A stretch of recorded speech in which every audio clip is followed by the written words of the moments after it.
Hello friends, welcome back to my YouTube channel best educators. Friends, तो आज हम पढ़ेंगे क्वाड्रेटिक इक्वेशन। ठीक है फ्रेंड्स, ये क्वाड्रेटिक इक्वेशन है, ये हर एग्जाम में आती है, बैंकिंग वगैरह एसएससी वगैरह में सब में आती है। तो अगर आपको नहीं आती है तो आप यहाँ समझ लीजिए। मैं आपको पूरे बेसिक्स बताऊँगी, एक भी मैं इसमें स्टेप्स छोड़ने वाली नहीं हूँ, सारे बेसिक्स बताऊँगी, कोई भी जल्दी नहीं है, हम सारे स्टेप करेंगे। तो क्वाड्रेटिक को हिंदी में बोलते हैं द्विघात समीकरण। हिंदी मीडियम बच्चों के लिए भी हो जाएगा ये, जैसे कि हिंदी मीडियम वाले बच्चों को भी समझ में आ जाए। तो हम क्वाड्रेटिक इक्वेशन क्या बोलते हैं? द्विघात समीकरण। ठीक है, यानी क्वाड्रेटिक इक्वेशन। अब क्वाड्रेटिक इक्वेशन एक होती है इक्वेशन और एक होती है एक्सप्रेशन। इन दोनों में डिफरेंस क्या होता है? इक्वेशन और एक्सप्रेशन। इक्वेशन में क्या होता है? इक्वल टू लगा हुआ है। जैसे कि मैं यहाँ पे एग्जांपल ले लेती हूँ। ठीक है फ्रेंड्स, जैसे मैंने एग्जांपल लिया, यहाँ पे पहले मैं एक्सप्रेशन का बता देती हूँ। 30% ऑफ 250, तो ये हमारा क्या हो जाएगा? एक्सप्रेशन हो जाएगा। अगर यही हमारा इक्वल टू लगा होता है इसमें, जैसे 30% ऑफ 250 इक्वल टू में कुछ लिखा होता है, जैसे कि फॉर एग्जांपल x+20। ठीक है, x+20 लिखा होता, तो ये हमारा क्या हो जाता? ये हमारा हो जाता इक्वेशन, और एक्सप्रेशन में हमारा इक्वल टू नहीं लगा रहता। तो फ्रेंड्स, इतना आपको समझ में आ गया होगा। ठीक है, अब हम बढ़ते हैं आगे। हम जो क्वाड्रेटिक इक्वेशन है उसको इसके हम 4 पार्ट्स में पढ़ेंगे। पहला पार्ट हमारा क्या होगा? जैसे क्वाड्रेटिक इक्वेशन है, क्वाड्रेटिक इक्वेशन, इसको हम 4 पार्ट में पढ़ने वाले हैं। पहले हम देख लेते हैं क्वाड्रेटिक, ज़्यादा मोस्टली यही पूछा जाता है एग्जाम में, हम इसके सारे पार्ट सॉल्व करेंगे। ठीक है, देखिए क्वाड्रेटिक का मतलब क्या होता है? जिसकी हाईएस्ट डिग्री 2 हो। जिसकी हाईएस्ट डिग्री कितनी हो? 2 हो, उसे हम क्वाड्रेटिक इक्वेशन बोलते हैं। अब जब मैं एग्जांपल आती हूँ, जैसे कि एग्जांपल मेरा कोई भी क्वेश्चन है, x² जिसकी हाईएस्ट डिग्री 2 हो, -30x + 2 2 1, तो इसकी हाईएस्ट डिग्री कितनी है? 2। और जितनी डिग्री होती है हाईएस्ट, उतनी ही उसकी क्या आती है? वैल्यू आती है। तो इसकी वैल्यू भी कितनी आएगी? 2। वैल्यू बोल सकते हो या फिर रूट भी बोल सकते हो। इसके रूट कितने आएंगे? 2। जितनी डिग्री होगी उतने ही हमारे रूट निकल के आएंगे। ठीक है फ्रेंड्स, तो इतना आपको समझ में आ गया होगा। जैसे कि इसके जो रूट हैं, इसके 2 रूट आएंगे। ठीक है, अब मैं आपको कुछ और बता देती हूँ। अगर पावर इवन है तो हमारा आंसर हमेशा क्वाड्रेटिक इक्वेशन में 2 आंसर आएंगे, यानी कि 2 वैल्यू आएगी, 2 रूट निकल के आएंगे। अगर मेरी पावर ऑड है तो मेरा आंसर क्या आएगा? हमेशा 1, यानी कि मेरा रूट कितना आएगा?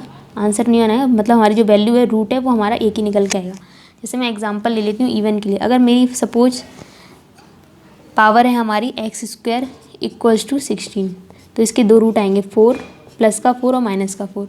अगर मेरी पावर है x³ ऑड है, और तो मेरा इसका आंसर आएगा, और 8 है तो यहाँ पे क्या आएगा? आंसर ओनली 2 आएगा, प्लस का आएगा। ठीक है फ्रेंड्स, कभी कभी ऐसे लिखा होता है x√16। अब इसका आंसर बताइए कितना आएगा? बच्चे कन्फ्यूज आते हैं, कई बच्चे क्या इसका आंसर लेके आते हैं +4 -4, लेकिन ऐसा नहीं होगा। यहाँ पे पावर कितनी है? 1। मैंने बताया था ना, जब ऑड पावर हो तो आंसर कितना आता है? 1। तो इसका आंसर क्या आएगा? ओनली 4 आएगा। बच्चे क्या करते हैं, इसमें बहुत कन्फ्यूज हो जाते हैं। बच्चे इसमें +4 और -4 लिख के आ जाते हैं, और फिर कहते हैं हमारा गलत हो गया। क्यों गलत हो गया? तो यही कारण होता है कि आपका गलत हो जाता है फ्रेंड्स। ठीक है, तो बेटर है कि आप समझ गए होंगे, इतना आपने नोट कर लिया होगा, आपने नोट करते जाइएगा अपनी कॉपी पर। ठीक है फ्रेंड्स, मेरा जो हमारा बोर्ड है जो छोटा है उसके अकॉर्डिंग फिर मुझे रफ़ करना पड़ रहा है, तो आप नोट करते जाइएगा। ठीक है, तो मैंने आपको बता दिया। अब हम बढ़ते हैं अपने, हम इसमें कितने टाइप्स पढ़ने वाले हैं देखिए। तो हम इसमें कितने टाइप्स पढ़ने वाले हैं? पहला पार्ट पढ़ेंगे हम क्वाड्रेटिक, दूसरा पढ़ेंगे हम लीनियर, तीसरा पढ़ेंगे हम इसमें मिक्स, फिर फोर्थ पढ़ेंगे हम इसमें root based. Root based question भी बहुत पूछ लेते हैं कई बार, रूट बेस्ड। ठीक है फ्रेंड्स, तो हम इस पार्ट्स में हम इसे पढ़ने वाले हैं, स्टडी करने वाले। सबसे पहले हम क्वाड्रेटिक को टारगेट करेंगे, क्वाड्रेटिक पढ़ेंगे। ठीक है फ्रेंड्स, क्योंकि क्वाड्रेटिक मोस्टली पूछा जाता है। चलिए तो हम पढ़ते हैं। क्वाड्रेटिक क्या होता है? सबसे पहले देखिए, अगर 2 इक्वेशन के कांस्टेंट नेगेटिव हो, सबसे पहले हम एक रूल देख लेते हैं। अगर 2 कांस्टेंट हमारे और उनके रूट नेगेटिव हैं तो हम कैसे करेंगे, नोट लिख लीजिएगा आप।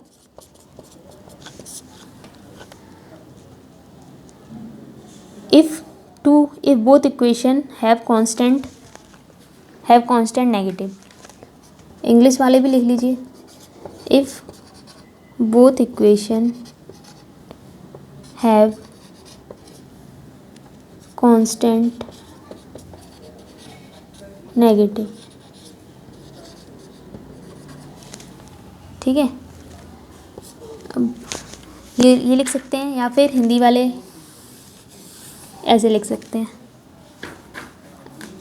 अगर दो इक्वेशन के, इंग्लिश वाले ने लिख लिया होगा, आप हिंदी वाले लिख लीजिए। अगर दो इक्वेशन के कांस्टेंट नेगेटिव हो तो, ये हमारा रूल नंबर फर्स्ट है। तो देखिए एग्जांपल से समझ लेते हैं। क्वाड्रेटिक इक्वेशन, मान लीजिए हमारी इक्वेशन है 2x² + 3x - 4, ये फर्स्ट इक्वेशन है। ये हमारी दूसरी इक्वेशन है y² + 3y - 4 = 0, यहाँ भी = 0, क्योंकि हमारी ये इक्वेशन है। तो देखिए यहाँ पे ये हमारा कांस्टेंट नेगेटिव है। यहाँ भी कांस्टेंट किसे बोलते हैं, जिसमें कोई वेरिएबल ना हो, जैसे x y z ABCD, उसमें कोई वेरिएबल ना हो, उसे हम कांस्टेंट बोलते हैं। तो ये भी नेगेटिव है, यहाँ ये भी नेगेटिव है। जब दोनों कांस्टेंट नेगेटिव हो तो हमेशा आंसर CND होता है। आपके एग्जाम में ऐसे ऑप्शंस आते हैं फ्रेंड्स, मैं यहाँ पे ऑप्शंस लिख देती हूँ, जैसे कि x > y, x is greater than equal to y, x is less than y, x is less than equals to y, और फिफ्थ ऑप्शन आता है CND या फिर x = y। तो आपका हमेशा आंसर CND होगा जब हमारे दोनों कांस्टेंट नेगेटिव हो। ये हो गया हमारा रूल नंबर फर्स्ट। अब हम देख लेते हैं नेक्स्ट।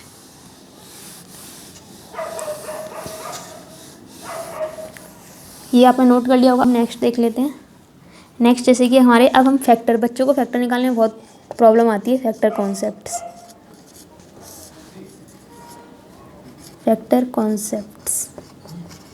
बच्चों को फैक्टर निकालने में बहुत प्रॉब्लम आती है, ठीक है। तो देखिए फर्स्ट, जब हमारे नंबर को हम स्प्लिट कैसे करेंगे, x² - 7x + 10 = 0, ठीक है। ये हमारा इक्वेशन है। मान लीजिए अब हमें 10 को स्प्लिट करना है, तो 10 के फैक्टर सिंपल होते हैं, जैसे 5 × 2 = 10। तो अब क्या करना है, हमें प्लस करने पे 7 चाहिए और मल्टीप्लाई करें तो 10, तो 5 × 2 = 10, तो ये इसके फैक्टर हो जाएंगे। 5 और 2 प्लस करते हैं तो 7 आ रहा है, और मल्टीप्लाई करें तो 10। देखिए इसको, अब बच्चों को साइन निकालने में बहुत ही कन्फ्यूजन होती है। साइन कैसे निकालते हैं, साइन की सबसे सिंपल ट्रिक है, ये ट्रिक आपको कहीं भी नहीं मिलेगी। यहाँ पे माइनस है, पहला देखिए, पहला साइन हम ऐसे लगाते हैं, माइनस है, माइनस का अपोजिट क्या होता है, प्लस, तो यहाँ प्लस लगा दीजिए, माइनस प्लस। अब हम दूसरे स्टेप में क्या करेंगे, माइनस प्लस का इंटू, जब माइनस का प्लस से इंटू करेंगे तो क्या आएगा, माइनस, माइनस प्लस माइनस, जो हमारा इंटू करके आंसर आ रहा है उसका अपोजिट कर दीजिए। आंसर माइनस आया है तो यहाँ पे अपोजिट क्या हो जाएगा, प्लस। तो हमारी दो फैक्टर निकल के आ गए, 5 और 2, ये प्लस का 5 है, प्लस का 2। फ्रेंड्स ये बहुत ही ईजी है, कोई भी बताता नहीं है ऐसा, ठीक है। ये तो हमारा हो गया। अब हम एक दो क्वेश्चन सॉल्व कर लेते हैं, तो इससे आपको क्लियर हो जाएगा। जैसे मैंने फर्स्ट इक्वेशन ली, x² - 5x + 6 = 0, ठीक है। अब और दूसरी इक्वेशन है मेरी इसी में, y² - 14y + 45 = 0। देखिए इसको सॉल्व करेंगे तो इसके फैक्टर निकालेंगे सबसे पहले। इसके फैक्टर ईजी हैं, 3 दूनी 6, ठीक है। अब अभी मैंने आपको बताया था यहाँ पे साइन कैसे लगाते हैं, माइनस है, माइनस का उल्टा क्या होता है, प्लस, अपोजिट। अब माइनस प्लस का इंटू करेंगे तो आएगा माइनस, और इसका उल्टा क्या हो जाएगा, प्लस, ये आ गया। अब इसका भी निकाल लीजिए, इसका क्या हो जाएगा, मल्टीप्लाई करें तो 45 और प्लस करें तो 14, 9 × 5 = 45, और 9 और 5 को प्लस कर रहे हैं तो 14 आ रहा है। अब देखिए यहाँ पे माइनस का उल्टा क्या होता है, प्लस, माइनस प्लस माइनस, और जब माइनस प्लस का इंटू करेंगे तो माइनस आएगा, और साइन उल्टा कर देंगे तो माइनस का तो प्लस। अब हम दोनों को कंपेयर करते हैं। जब कंपेयर करेंगे तो यहाँ पे हमारे 4-5 ऑप्शन होते हैं, उनमें से हमें चूज करना पड़ता है। एक x = y, x > y, third x is less than y, fourth x is less than y, और फिफ्थ होता है हमारा x = y या CND, ठीक है, और CND। इनमें से हमें एक ऑप्शन चूज करना पड़ेगा। देखिए पहले x से कंपेयर कर लेते हैं, y की सारी वैल्यू। 3 का 9 में कंपेयर किया हमने, 9 और 2 यहाँ लिख लेती हूँ मैं। 3 का 9 से कंपेयर किया तो 9 बढ़ा, 3 का 2 से कंपेयर किया तो 3 बढ़ा। एक्स की सारी वैल्यू को हम वाई की सारी वैल्यू से हम कंपेयर करेंगे। ठीक है फ्रेंड्स, तो जब मैंने कंपेयर किया यहाँ पर, जब मैंने यहाँ पे कंपेयर किया वाई को, ठीक है, तो 3 को जब मैंने कंपेयर किया यहाँ पे 9 से, तो मेरा 9 बड़ा है। ठीक है, 3 को 2 से कंपेयर किए करेंगे यहाँ पे, अच्छा यहाँ पे सॉरी 5 था, 9 5 जब 45, जब 3 को 5 से कंपेयर करेंगे तो भी 5 बड़ा। 2 को जब मैंने 9 से कंपेयर किया तो भी 9 बड़ा, 2 को 5 से किया तो भी मेरा 5 बड़ा। सारी कंडीशन में मेरे ये वाई की वैल्यू बड़ी हो रही है, तो मेरा ऑप्शन नंबर कौन सा हो जाएगा इसमें, X is less than Y, यानी कि मेरा ऑप्शन नंबर हो जाएगा ये सी वाला, वाई ग्रेटर देन है। ठीक है, ये आंसर हो जाएगा, थर्ड वाला ऑप्शन सही हो जाएगा इसका। ठीक है फ्रेंड, आपको इतना समझ में आ गया। अब मैं नेक्स्ट क्वेश्चन ले लेती हूँ जिससे आपको और क्लियर हो जाएगा।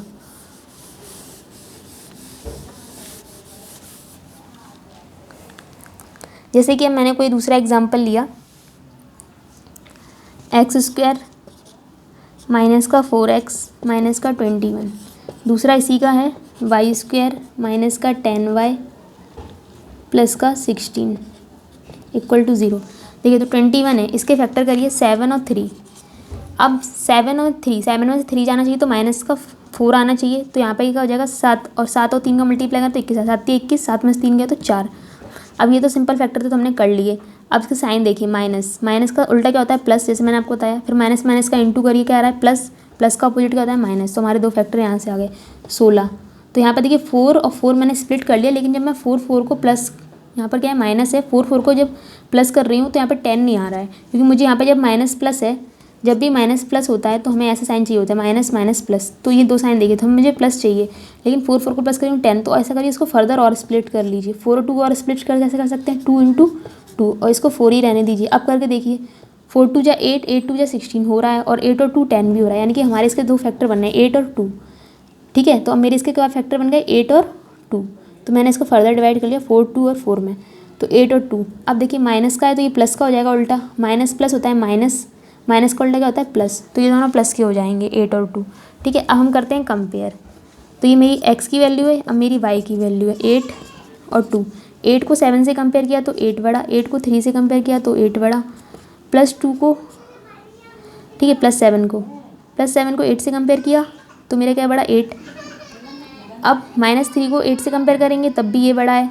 अब देख लीजिए फ्रेंड्स, यहाँ पे आपको क्या हो रहा है, यहाँ पे साइन अपोजिट हो रहा है। देखिए +7 + 8 तो 8 बड़ा, +7 + 2 तो अब ये बड़ा हो रहा है मेरा, एक बार ये बड़ा हो गया, अगर एक बार ये बड़ा, जब हमारे साइन अपोजिट हो जाते हैं तो भी हमारा आंसर CND होता है, तो इसका आंसर नंबर हो जाएगा 5। अगर साइन अपोजिट हो जाते हैं तो हमारा आंसर क्या होता है CND। तो फ्रेंड्स आई होप आपको यहाँ तक समझ में आ गया होगा। आज मैंने बेसिक बताया, तो आज मैं 2 ही क्वेश्चन सॉल्व करा रही हूँ, 2 से 3। अब मैं नेक्स्ट में आपको और क्वेश्चन सॉल्व कराऊंगी जब हमारे यहाँ पे भी कोफिशिएंट होते हैं, ठीक है, तब भी कराऊंगी, और मैं कुछ रूट्स के क्वेश्चन भी इसमें सॉल्व कराऊंगी, ठीक है, या फिर जो हमारे फैक्टर्स पड़े हों तब भी कैसे सॉल्व करते हैं। तो फ्रेंड्स इतना वीडियो अच्छा लगा क्योंकि आज बेसिक था तो इसीलिए थोड़ा टाइम हो गया। फिर अब हम सिर्फ एग्जांपल्स पढ़ेंगे तो अब ज़्यादा टाइम नहीं लगेगा। तो तब तक के लिए नेक्स्ट वीडियो में मिलते हैं। वीडियो अच्छा लगा तो लाइक करिएगा, शेयर और सब्सक्राइब करना ना भूलिए, जिससे आपको मेरी सारी वीडियो मिल जाए। Thank you friends.